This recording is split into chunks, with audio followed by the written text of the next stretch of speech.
welcome back to the most amazing channel on the internet. I'm your host Rebecca Felgate, and today we're talking the top 10 times that nature cried blood. Yes, a dramatic title. We're doing it though. Before we do, I just want to remind you guys that we have merch for sale at mostamazingshop.com. Also, if you like our content, please do hit that thumbs up button. Coming into number 10, we have the bleeding banana. There have been a number of cases of bleeding bananas. In June 2016, a 34-year-old woman in Austria opened up a banana that she'd bought from a local store. She shared the image of the bloody banana on social media and was contacted by local news outlets for an interview. She said a piece of it was completely red all of the way through. While nobody could seem to find an answer as to why the banana was bleeding, some suggested it could be algae or a blood injection. Ugh. A similar thing happened to a boy who tucked into a banana in New Zealand. Blood. Bloody banana. No. This lake turned from green to blood red at number 9. Lake Urmia in Iran started crying blood in July 2016. In April of this same year, NASA's Aqua satellite captured the lake looking gloriously green, so what happened? Well, it seems the hot weather mixed with the water's high salt concentration encouraged a certain algae to breed. This in turn turned the water red. The bloody red lake is pretty metaphorical too.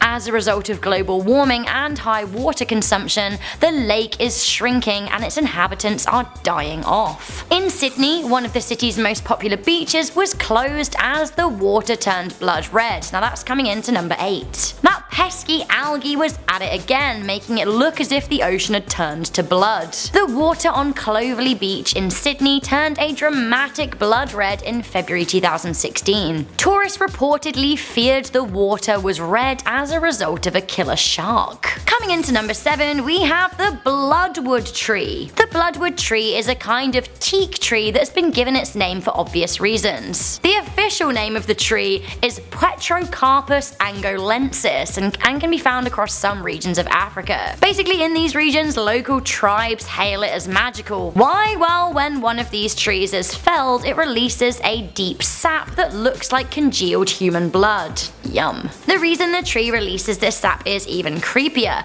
Apparently the sap is supposed to heal cuts and gapes in the wood. Obviously, when one is fully cut, no amount of crying sap can help. Can you imagine the humans who first discovered that this tree did that? I mean, it's pretty horrifying. Okay, taking it up another level at number 6, we have the tree that cries blood for a martyr.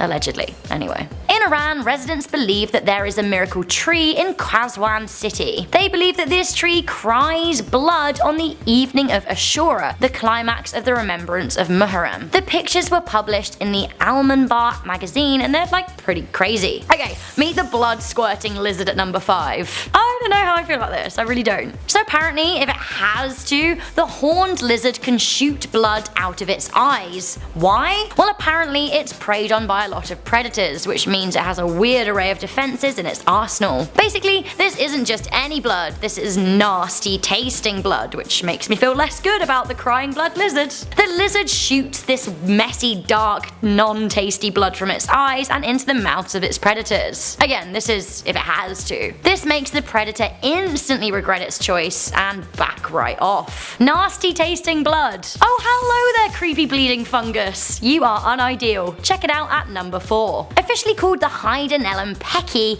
the horrifying appearance of this non-toxic fungus has garnered it several unpleasant nicknames. These include bleeding tooth fungus, devil's tooth, and red juice tooth. Yes, you heard a lot of references to teeth there. Not only does this devil mushroom bleed, it has blooming gnashes to boot. The underside of the fungus has tooth-like spines, but the top side is where all of the drama's at. It has tiny pores that oozes a thick red fluid, a lot like blood. Surprisingly, this unfun looking fungus isn't poisonous. Coming into number 3, we have Omaha Beach bloody stones. France's Omaha Beach has a bloody history. It was the site of one of the D-Day landings, instrumental in World War II. Between 3,000 and 4,000 men lost their lives on the 6th of June 1944 on that very beach. Now, over 70 years later, tourists have regularly spotted bleeding stones on that very same beach. While the blood is likely just sedimentary deposits from rocks, it certainly is a stark reminder of the dark history of one of France's most famous beaches. Coming into number 2, we have blood falls. So this is blood falls in Antarctica. It's probably one of the best visual metaphors for global warming. The glacier here is actually crying blood. I mean, ugh. So this is the Taylor Glacier, and to be honest, it's kind of a sad irony that it's crying blood. The glacier was discovered in 1911, but has got more dramatic over the years as the ice melts. So it's not actually blood. The fluid coming from the glacier is iron-rich hypersaline water, but you know, blood's mostly iron anyway, so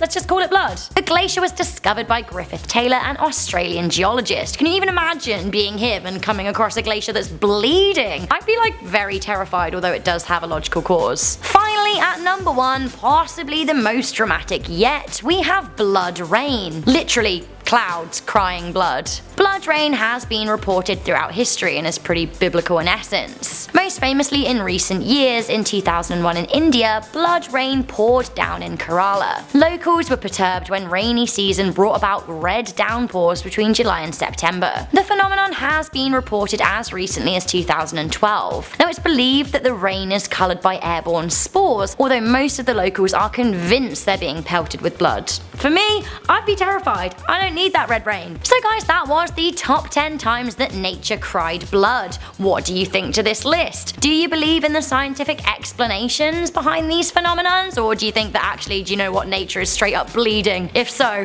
what are we gonna do? Where are the band-aids at? Thank you guys for tuning in to this episode of Most Amazing. Please do leave us a comment, give us a good thumbs up, share this video with a friend, and stay subscribed for more videos. I'm Rebecca Felgate. I'll see you next time.